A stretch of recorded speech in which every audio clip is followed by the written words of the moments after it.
Oke, halo desainer pinter. Kali ini kita akan ngebahas tentang salah satu aplikasi Indonesia yang sempat viral, yang lumayan oke juga dan seru, buatan orang Indonesia yang pernah kuliah di MIT. Apa sih aplikasinya dan gimana kronologinya kok bisa viral? Sama kalau dipandang dari sudut pandang desainer itu gimana sih? Yuk kita bahas.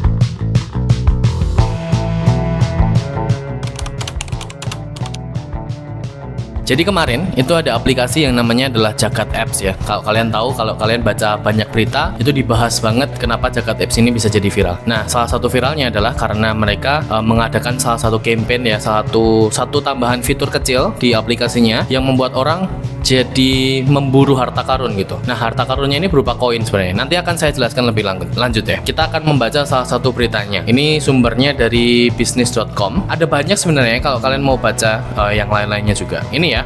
Jadi aplikasi Jagat itu pernah viral di sosial media kemarin itu karena ada fitur yang namanya Treasure Hunt.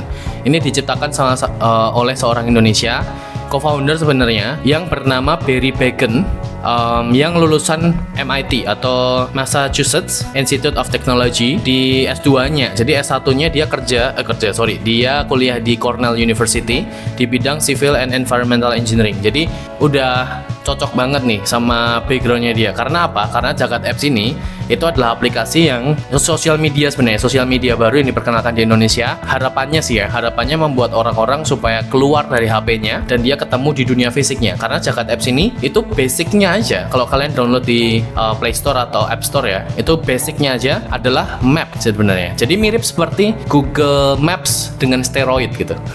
Jadi Google Maps tapi dia aderai. Google Maps yang punya fitur-fitur lebih lanjut untuk bersosialisasi. Kalau kita Google Maps kan untuk cari jalan doang ya, atau mau ke tempat mana, atau cari informasi tempat tersebut. Nah, itu pakainya Google Maps. Tapi kalau di Jagat Apps itu kita bisa kenalan sama orang baru di dunia nyata.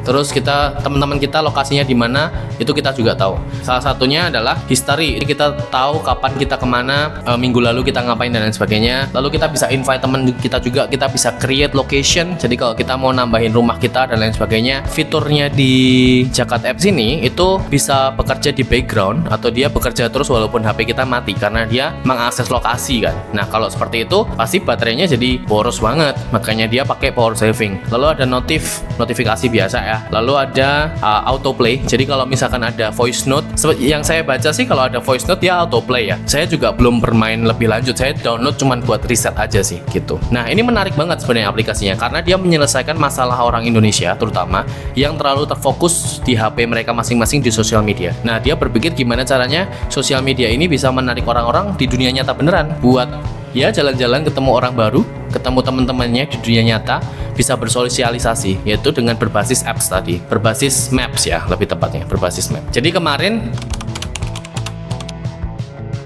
itu sempat viral. Ini udah 3 kali saya ngomong di video ini sempat viral. Viralnya kenapa? Karena orang-orang itu tergiur sama yang namanya fitur Treasure Hunt. Jadi kalau di Jagat Apps kemarin meluncurkan satu fitur kecil untuk campaign ya sebenarnya ya. Untuk campaign fitur kecilnya namanya adalah Treasure Hunt, di mana orang-orang itu bisa mendapatkan koin di tempat-tempat tersembunyi, public facility atau fasilitas umum gitu. Ada di beberapa kota besar, lumayan banyak kota-kota besarnya. Salah satunya adalah Jabodetabek pasti, Bandung, beberapa kota yang lain saya nggak hafal sebenarnya. Mungkin di Bali juga ada beberapa tempat yang ada koinnya. Nah, orang-orang itu jadi anarkis nih. Dia mencari koin, dia benar-benar mencari koin. Kenapa kok bisa kayak gitu? Karena harga tiap koinnya. Jadi koinnya nanti bisa ditukarkan menjadi duit. Itu tiap harga koinnya itu gede-gede. Jadi ini harga untuk tiap koinnya.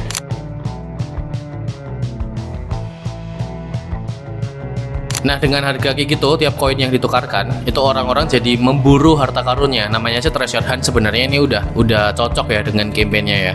Tapi orang-orang tuh jadi merusak fasilitas umum gitu. Padahal di ketentuannya, ini ada beberapa ketentuan yang dikeluarkan sama Jagat Apps-nya sebenarnya. Salah satunya adalah koin itu nggak diletakkan di tanah atau tenggelam di air. Jadi orang-orang jangan sampai renang-renang ya di danau buatan atau gimana gitu. Terus koin itu nggak disembunyikan di balik batu bata atau di tempat yang memerlukan tindakan paksa untuk membukanya seperti keramik gitu. Jadi sebenarnya udah ada ketentuannya nih. Ya, ada ketentuannya. Kalau ini nggak disembunyiin di tempat yang perlu effort untuk ngebukanya, gampang kok nyarinya gitu. Tapi tetap aja orang-orang, kalau yang di berita di TV ya, di TV, di YouTube, itu beritanya kalian bisa cek. Ironisnya, demi mencari koin, para pemburu koin nekat merusak sejumlah fasilitas umum. itu ada beberapa fasilitas publik yang rusak karena ini. Mungkin orang-orang nggak membaca lebih lanjut ya untuk ketentuan-ketentuannya. Dia mencongkel gitu aja fasilitas umum, dia merusak fasilitas umum berharap di dalamnya ada koinnya sebenarnya ya. Kenapa Jagat Apps kemarin bisa viral dan kenapa kok si treasure hunt ini atau campaign treasure hunt ini jadi merusak fasilitas umum, mendorong orang-orang untuk merusak fasilitas umum. Nah, gimana sih pandangan desainer tentang ini? Terutama ini pandangan saya pribadi sebenarnya sebagai desainer ya. Ini sebenarnya adalah suatu campaign yang menarik untuk menarik orang supaya engage, punya experience, punya pengalaman terhadap brandnya. Bagus banget menggunakan uang. Kenapa? Karena audiensnya ya cinta uang ya, kalau kita nggak munafik ya. Kita semuanya orang Indonesia menyukai uang, atau bahkan seluruh orang di dunia bahkan menyukai uang, terutama karena kondisi ekonomi sekarang itu kalau kita pancing sedikit dengan uang pasti ini kampanyenya akan menjadi besar gitu. Nah, itu cocok banget sebenarnya, tapi campaign ini juga harus didukung yang namanya system thinking sebenarnya. Apa itu system thinking? Penjelasan singkatnya adalah sistem thinking itu adalah pola berpikir yang mempertimbangkan berbagai sudut pandang gitu. Contohnya adalah begini, misalkan saya mau menabung di bank gitu ya. Saya ingin menabung sejumlah uang, misalkan besar banget, misalkan 500 juta misalkan. Nah, kalau saya mau menabung di bank ini, kira-kira bunganya berapa? Itu udah ada side-nya yang lain atau sisi yang lain yang dipertimbangkan.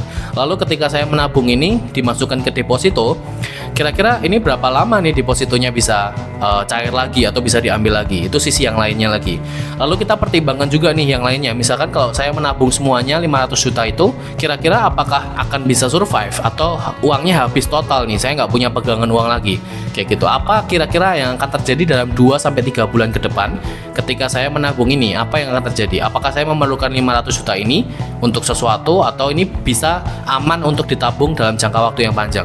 Nah, kayak gitu. Jadi sistem thinking itu adalah mempertimbangkan segala sisi yang ada di sekitarnya. Apakah campaign ini akan works gitu. Nah, salah satunya Jagat Apps. Jagat Apps menggunakan treasure hunt sebagai campaign itu menurut saya miss ya. Jadi saya nggak bilang ini tidak dipikirkan. Menurut saya ini sangat dipikirkan dengan baik. Karena dia menggunakan uang, dia menggunakan koin, dia menggunakan tempat-tempat kota-kota besar ya. Karena itu sudah pasti banyak orang yang sudah pakai. Jadi ini sudah diperkirakan sebenarnya, sudah dipertimbangkan. Tapi mungkin miss ya, atau luput gitu satu tempatnya. Yaitu apa? Kalau orang Indonesia tidak membaca ketentuan yang pertama. Yang kedua adalah kalau orang Indonesia itu bisa menghalalkan segala cara untuk kondisi sekarang untuk mencari duit. Ini gambaran aja, mungkin ada beberapa idea yang lebih baik daripada menggunakan uang sepenuhnya untuk campaign treasure hunt ini. Bisa aja treasure hunt-nya tidak disembunyikan di tempat-tempat umum. Bisa aja mereka meng-hire beberapa orang untuk nyamar di kalangan umum gitu. Jadi sebagai orang yang biasa yang sedang jalan-jalan tapi sebenarnya dia membawa koin. Jadi orang ini diperkenalkan di sosial media siapa aja, lalu orang-orang itu disuruh ngehan gitu. Disuruh untuk memburu orang ini di tempat umum. Ada penandanya, tempatnya di mana-mana aja kira-kira. Lalu orang-orang jika bertemu dengan orang dengan wajah seperti ini atau dengan pakaian seperti ini, dia bisa ngobrol lebih jauh, nanti dikasih kuis mungkin, lalu dapat hadiahnya. Bisa kayak gitu juga kan? Itu untuk menghindari anarkisme merusak fasilitas publik tadi.